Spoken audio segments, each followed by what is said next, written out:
Assalamualaikum warahmatullahi wabarakatuh. Perkenalkan, nama saya Korni Utami, NIM E2019-2088, Prodi Ekonomi Syariah 2. Di sini saya akan mereview tentang pengangguran yang telah dijelaskan oleh Bapak Wadud. Di sini saya akan menjelaskan tentang pengangguran. Pengangguran adalah orang yang masuk dalam angkatan kerja 15 sampai 64 tahun yang sedang mencari pekerjaan dan belum mendapatkannya.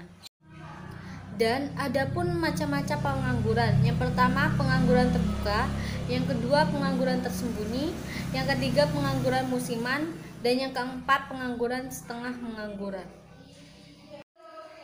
Dan selanjutnya adalah jenis pengangguran, yaitu pertama, pengangguran siklikal. Pengangguran ini terjadi karena maju mundurnya ekonomi suatu negara. Ketika perekonomian mengalami kemunduran, daya beli masyarakat pun akan menurun. Akibatnya perusahaan akan mengurangi produksi dan perusahaan banyak memberhentikan karyawannya. Yang kedua, pengangguran struktural. Pengangguran struktural adalah jenis pengangguran yang disebabkan perubahan struktur perekonomian. Contohnya, peralihan ekonomi dari sektor perkebunan ke sektor industri. Masyarakat yang ingin bekerja di sektor industri sulit bekerja karena mereka terbiasa bekerja di sektor perkebunan, sehingga harus menyesuaikan diri bila ingin bekerja di sektor industri. Yang ketiga, pengangguran friksional. Pengangguran friksional adalah pengangguran yang disebabkan oleh sistem yang tidak bisa mempertemukan antara pembuka lowongan kerja dan pencari kerja, entah itu karena kendala informasi, waktu, ataupun geografi. Yang keempat, pengangguran teknologi. Pengangguran teknologi disebabkan oleh adanya peralihan dari tenaga kerja manusia menjadi mesin. Perusahaan biasanya lebih memilih menggunakan tenaga mesin dibandingkan tenaga manusia karena lebih cepat, mudah, dan hemat biayanya.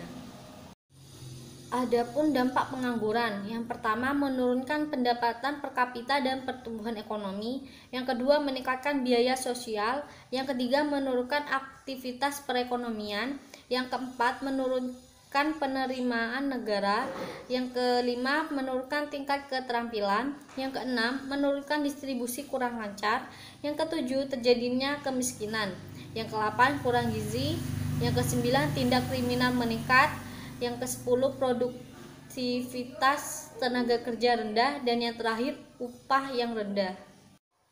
Adapun penyebab pengangguran ialah tidak sebanding penawaran dengan permintaan pekerjaan. Yang kedua, turunnya pengeluaran total output dan output. Yang ketiga, perubahan teknologi. Yang keempat, waktu yang dibutuhkan untuk mencari pekerjaan.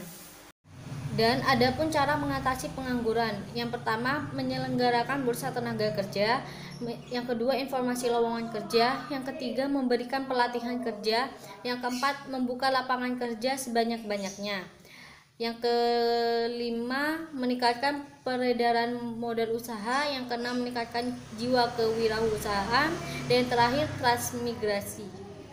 Dan selanjutnya, pengangguran dalam ekonomi Islam. Yang pertama, pengangguran jabariyah atau terpaksa. Yang kedua, pengangguran khiyarijah atau pilihan.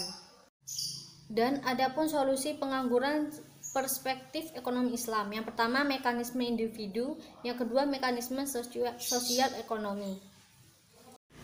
Sekian dari penjelasan saya, mohon maaf bila ada salah kata. Wabillahi taufiq wal hidayah. Wassalamualaikum warahmatullahi wabarakatuh.